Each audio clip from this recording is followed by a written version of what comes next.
전쟁, 현재에도 과거에도 벌어지는 참혹하고 엄청난 시대적 사건이라고 말할 수가 있는데요. 전쟁 결과로 어떤 나라가 이겼냐에 관심이 쏠리겠지만 전쟁 중이나 전쟁이 일어나기 전에 어이가 없을 정도로 황당한 사건들도 많이 일어나기도 하죠. 그래서 그런지 현재나 과거나 어이없는 사건이 있었고 전쟁을 일으키려고 계획을 했다가 실패한 정책으로 탄생한 술도 있다는 사실 혹시 아시나요? 그래서 소개하는 오늘의 진술한 이야기는 실패가 탄생시킨 꼬냑 이야기입니다. 요즘 미쳐버린 뿌틴 하나가 일단 개도를 하는 바람에 전 세계가 뒤숭숭하기만 한 요즘인데요. 러시아가 선빵을 쳐서 일으킨 전쟁이라고 하지만 준비도 제대로 하지 않았는지 자기가 쏜 미사일에 자기가 맞기도 하고 부주의로 최강급 전함을 침몰시키기도 하는 등 이래저래 어이없고 황당한 사건들이 연속으로 터져서 세계 2위의 군사력 불공국이 아니라 물공국이라고 생각이 들 정도로 어설픈 느낌이 들죠. 근데 생각해보면 분명 러시아가 전쟁을 이렇게 무지성으로 들이대진 않았을 테고 나름 계획을 세웠을 텐데 치밀한 계획 없이 전쟁을 준비해서 그런지 전쟁 승리는커녕 오히려 자신의 땅을 빼앗길 위기에 놓이게 됐는데 이렇게 예측 실패로 인한 손실은 러시아뿐만 아니라 과거에도 두루 있었고 그 중에 17세기에 프랑스도 비슷한 상황이 있었는데요. 당시 프랑스의 절대 왕정의 상징 베르사유 궁전을 지었던 루이 14세가 당시 왕을 하고 있었고 프랑스 역사상 아주 유명한 왕이었지만 6살의 왕위를 물려받는 바람에 주변 귀족이 왕권을 빼앗으려고 하다 보니까 즉위할 때부터 성인이 될 때까지 이리저리 도망만 다녔던 아픈 과거가 있어서 성인이 되고 왕정을 되찾고 난 뒤에는 왕권을 강화시키고 병력을 강화시켜 놨는데요. 이 강화된 병력으로 주변 나라에게 계속 전쟁을 일으켜 영토 확장은 물론이고 유럽의 패권을 장악하려고 아주 열심히 노력했던 왕이었죠. 게다가 이런 잘나가는 왕 밑에서는 유능한 부하 한 명이 있었는데 콜베르라는 인물이 있었고 콜베르는 재임 기간 동안 프랑스의 많은 전쟁 비용을 충당할 정도로 프랑스 재정을 잘 유지한 유능한 능력을 가진 만큼 프랑스 절대 왕정에 큰 기여를 한 엘리트 중에 엘리트였습니다. 그런데 이런 유능한 콜베르도 전쟁 준비로 내린 정책 중 하나의 큰 실수를 하게 되는데 1666년 해군 병력을 키우려는 계획이었었죠. 이때 당시만 해도 네덜란드가 해군의 패권을 쥐고 있었기에 프랑스와도 사이가 썩 좋지 않아서 콜베르는 해군을 강화하려고 전함과 조선소를 많이 짓고 싶었습니다. 그래서 배와 항구, 조선소를 최대한 많이 만들고 싶었는데 우리 17세기 시대상을 표현한 캐리비안 해적 영화를 본 사람은 잘 알겠지만 이때 당시만 해도 배가 대부분 나무로 만들어졌었고 포를 쏘고 옆탄을 쏘는 게 일반적인 시대여서 그런지 콜베르는 아주 단단하고 품질 좋은 나무가 최대한 많이 필요하다고 판단을 합니다.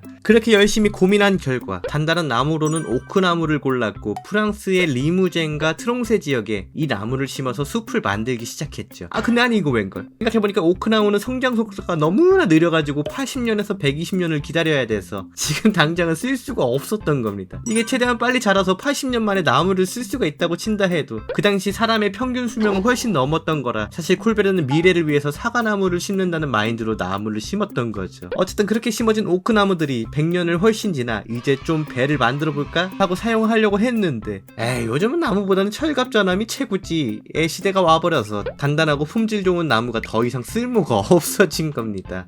이 국고로 배 만들려고 열심히 나무 심어놨더니 삽질만 오지게 하고 돈만 썼네? 라고 한탄하는 순간 이웃 동네에 이 오크나무 숲과 처지가 비슷한 농부들이 있었으니 바로 코냑 지역에 사는 와인 생산자였죠. 그들도 오크나무 숲과 비슷하게 와인을 팔려고 코냑 지역에 포도를 심어놨는데 이 지역은 워낙 환경이 안 좋다 보니까 신맛이 강한 포도만 나와서 이걸 증류해서 도수만 높은 술로만 만들어 팔 수밖에 없었던 겁니다. 이게 너무 불쌍한 게 다른 지역 포도는 맛도 좋아서 와인으로 만들고 남은 찌꺼기로도 증류해서 포메이스 브랜드로도 팔고 있는데 이 코냑 지역의 농부들은 눈물을 먹고 생포도를 통째로 증류해서 팔고 있었던 거죠. 그러다 우연히 오크나무 숙성이라는 기술을 알아버리게 돼버렸는데 이거 마침 국가가 키운 오크나무가 바로 우리 옆 동네에 널려있네?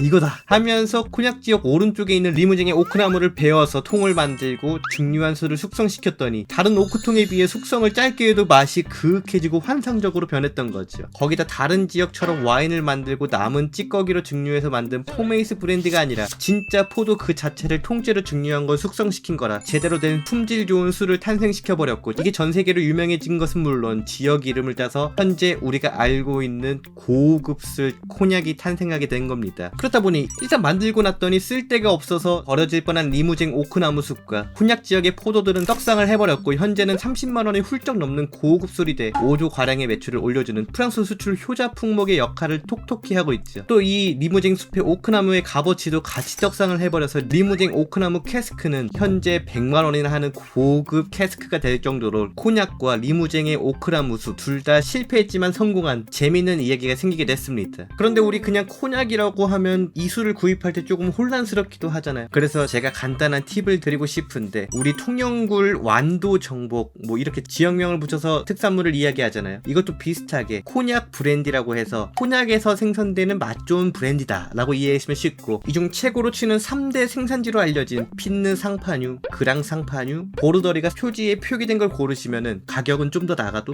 무난한 선택을 할 수가 있고, 이게 회사마다 숙성 기준이 다르기 때문에 VS, VSOP, XO로 갈수록 숙성이 많이 된 거라 생각하시고 이 기준을 잘 보고 고르시면은 무난한 콘약 고르실 수 있으실 겁니다. 어쨌든 이렇게 간단하게 콘약의 탄생과 리무쟁 오크나무 숲 이야기를 건넸는데요. 이 스토리를 말하고 보니까 이 영화 한 장면이 떠올라서 영화 장면을 보여주고 여기서 물러나도록 하겠습니다.